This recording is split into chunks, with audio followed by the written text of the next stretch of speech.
As rebuttal witnesses enter the stand, we learn more shocking things about Amber Heard and Johnny Depp in their defamation trial. Morgan Knight is testifying this time. He's the manager of the Hicksville trailer Amber and Johnny visited while having a retreat with their friends before. Amber claims that her ex-husband abused her that time and that he almost broke a woman's wrist after threatening her. Mr. Knight is here to tell us what really happened.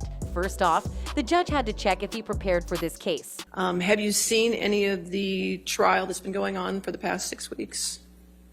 Approximately 5 weeks ago, a friend of mine texted me that Hicksville was mentioned, and I watched a little clip. If she found out he did, he would have been out. Rebuttal witnesses can't prepare for the trial, nor can they know anything about the ongoing case. Morgan has no recollection of the clip he saw because he simply did not care. But Hicksville did, and they heard stuff that wasn't true, so they got in contact with some attorneys. So I didn't reach out to them.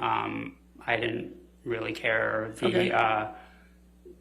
The innkeepers that worked at Hicksville before reached out to them and said, we saw some stuff that wasn't true, and then they asked, is it okay if I give the attorneys your phone number? Elaine begins questioning. She tries to prove that Morgan knew things about this case by proving he tweeted something regarding it. To her surprise, he tweeted this days before finding out that he will possibly testify. Nice try, Elaine. Even before knowing that he might go on the stand, he already defended Johnny, because to him, that's what really happened. So I'm trying to understand. So just based on the fact that 7 years ago, they happened to know that you were working that night. 9 years ago, and it's because I was there with them. My math, well. He witnessed this as he was with the couple all night.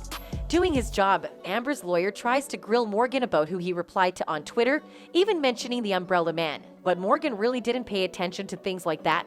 He's just here as an innocent witness. She further questions how come the two other employees contact him instead of anyone else. Morgan answers this perfectly, even correcting Elaine on the number of years since this happened. It looks like she's the one who needs preparing in this case. Mr. Knight says that he and the other employees could never forget when Johnny and Amber visited because of the events that transpired. He begins to tell us the story of Hicksville. So when the Hollywood couple was there, Morgan witnessed a lot of drug and alcohol use. They were both by the fire pit, and Johnny was just super curious and nice because one of the employees was a musician and they just kept talking. They even sang by the campfire, while Amber interjected, annoyed that his husband was spending time with them. Talking about books and music, and Miss Heard came over and kind of interjected.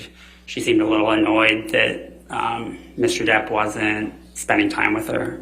Then the fight began and Amber was yelling at Johnny. Morgan said it was triggering because he was in an abusive relationship before. He remembers seeing Johnny cowering and looking afraid, which was odd to see because he was older than her. Like us, Morgan didn't expect this either. But in the end, Johnny ended up apologizing to him for what had happened. The next day, he had to inspect the trailers because there was damage in Johnny and Amber's trailer. At this point, Amber's lawyers are trying hard to break Morgan and lead him to say something wrong. But he doesn't, and his testimony ends there. He's one of the perfect rebuttal witnesses in this case. Johnny might have a chance to win because of what he just testified. That's all for now. Thanks for watching.